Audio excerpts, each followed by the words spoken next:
We've done a little search and seizure at this point, right? We've talked a little bit about how we're doing search and seizure and why it's important. And now we're going to take a lot of the concepts that we talked about previously and refocus on this is digital evidence and how do we deal with it. Now, at the beginning of this module, what we're going to talk about is some definitions, like we talked about before. But more importantly about these definitions is the guidelines and the principles by the governing bodies that are international in their scope. Remember, the crime when it comes to computers could be committed by 3 different computers or 300 different computers in more than 100 countries.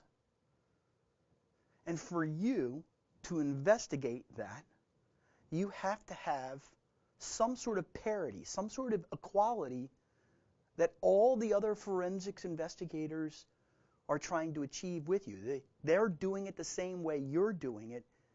And more importantly, even if they don't know you and they haven't said, "Hi, I'm Dean Bushmiller," you know that the person that's on the other side, if they say to you, "I follow the IOCE," or "I follow the standard principles of the SWEGD," then you know, okay, they're going through that checklist and that's in their mind.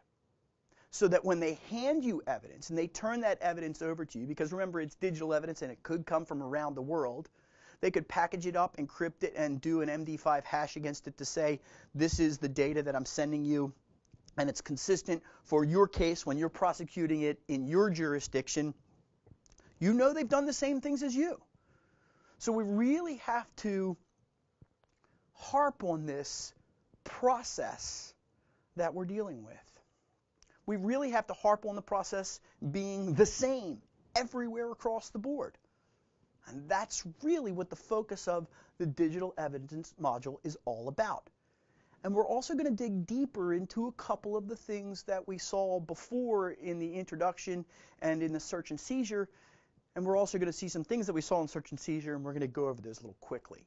So just to kind of keep it all in check, what we're really doing is we're saying, okay, in the digital evidence, we've got these things that started, and then here's the big piece that we're talking about in digital evidence, and these things that ended. Remember, it's going to end with a report, right?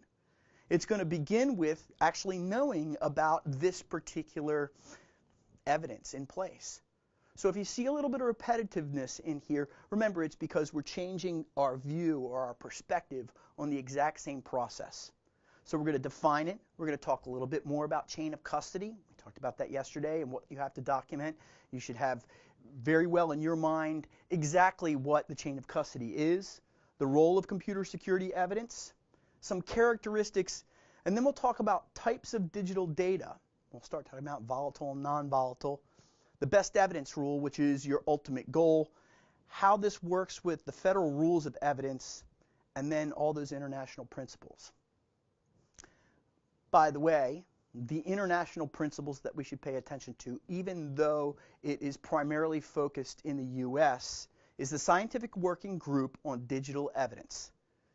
And they said, here, we've got to create some principles for collecting digital evidence on an electronic crime scene. And this needs to be universal. So what are those principles that we need to focus on?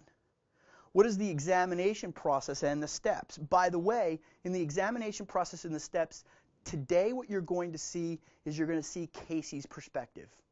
In a couple of other modules, you're going to see about 4 or 5 other different perspectives. And we're going to line them all up together so that you can see, hey, they all fit together.